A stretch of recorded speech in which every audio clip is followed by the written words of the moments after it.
Ever feel like you're always one click away from missing an important Teams call? What if Microsoft Teams could start up automatically every time you log into Windows? Here's how to set it up, step by step.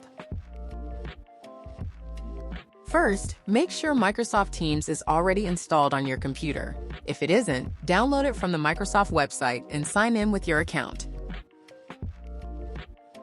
Now let's begin. Open Microsoft Teams.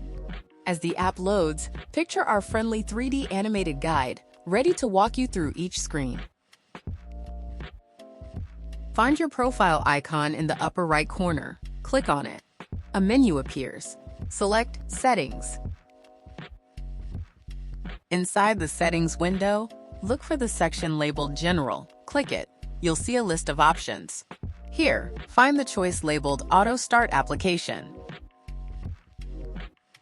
To enable Microsoft Teams to launch automatically, tick the box next to Auto Start Application. If you'd rather Teams ask before starting, simply leave the box unchecked. That's it. Close the Settings window. Microsoft Teams is now set to start every time you turn on your Windows device. Need to change this in the future? Just head back into the Settings menu and adjust the checkbox anytime. With Teams launching as soon as your computer does, you're always ready to connect. No extra steps, no forgotten meetings. Little changes like this can make a big difference in your day. Now, go ahead and try it out. Confidence comes from knowing your tools are ready when you are.